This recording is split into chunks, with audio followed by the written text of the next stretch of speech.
আমরা আছি পিছনে, সমস্যা নাই। কিন্তু এই যে সাইদ ভাই ভয় নাই, রাজপথ ছাড়ি নাই, জিয়ানা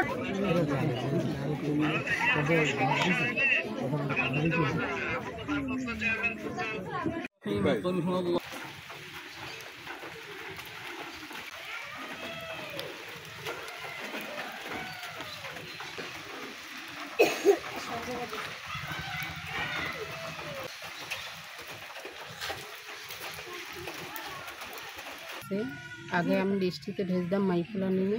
আমি ঘরটা পাওয়ার পর আমি ভালো আছি, ভালো থাকতে পারি। তারপর তারেক রহমানের পক্ষ থেকে ঘরটা আসছে, আমি ভালো শান্তিতে আছি। তারেক রহমানের ধন্যবাদ জানাই। আমার এই বোনের ঘরটা দীর্ঘদিন ভাঙা ছিল এবং তারেক রহমান স্যারের অনুদানে এই ঘরটা হয়েছে। ঘরটা আমার বোনে বসবাস করতে আছে এবং আমরা আমাদের পরিবারের পক্ষ থেকে তারেক রহমান স্যারের ধন্যবাদ এবং সায়েদ ভাইকেও ধন্যবাদ জানাই। এভাবে যেন ঘর আরও যেন এলাকায় করতে পারি।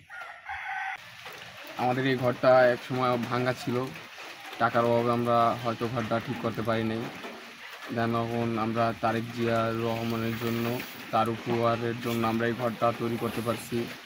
তাকে সবাই ফুলের শুভেচ্ছা জানাই আর দোয়া রইল যেন আমাদের এলাকায় আসতে পারে তিনি। আইসা গরিব দুঃখী যারা আছে তাদেরকে একটু সহযোগিতা করবে, এটাই আমরা চাই। আর আমাদের পাশে সাইদ ভাই পরবর্তী রয়েছেন। সাইদ ভাইকে অসংখ্য ধন্যবাদ। সাইদ ভাই পাশে হয়তো না থাকলে হয়তো এটা কিছু হইতো না, তার জন্যই হয়েছে। তাকে অন্তর থেকে ভালোবাসার শুভেচ্ছা জানাবেন। দেশনায়ক তারেক রহমান যে আমাদের এই গরিব অসহায় মানুষের ঠাঁই পাওয়ার একটা জিনিস দিয়ে দিয়েছেন, এই জন্য বালিপাড়া ইউনিয়নের বাসীর পক্ষ থেকে চেয়ারম্যান হিসেবে আমি তাকে ধন্যবাদ জানাই। পাশাপাশি বিএনপি আহ্বায়ক হিসেবে তাকে অসংখ্য ধন্যবাদ।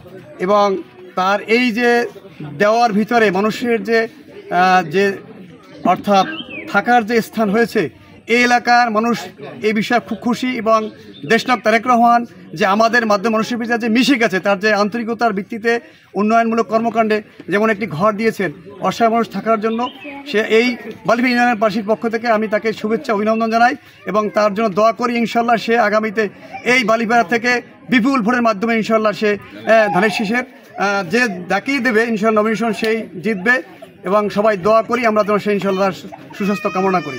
আমাদের দেশনায়ক জনাব তারেক রহমান তিনি অজর পাড়াগাঁয়েও তিনি খবর রাখছেন এবং তার প্রমাণ তো আমরা দেখতেই পাচ্ছি যে এখন সাধারণ মানুষের মধ্যে একটা উৎসব শুরু হয়ে গেছে যে তারেক রহমান এই এত লন্ডনে বসেও তিনি আমাদেরকে খোঁজখবর নিচ্ছেন, খেয়াল নিচ্ছেন, এটা তারা সাধুবাদ জানাচ্ছেন। এবং ধন্যবাদ জানাই জিয়াউর রহমান ফাউন্ডেশনের মাধ্যমে যা এই ঘরটি পেয়েছে এবং ধন্যবাদ জানাই আমাদের যে সাংবাদিক নেতা, নির্যাতিত নেতা সাইদ ভাইকেও ধন্যবাদ জানাই যে তিনি তার বাস্তবায়নের, তার পরিচালনার মাধ্যমে এটা লক্ষ্য রেখেছেন।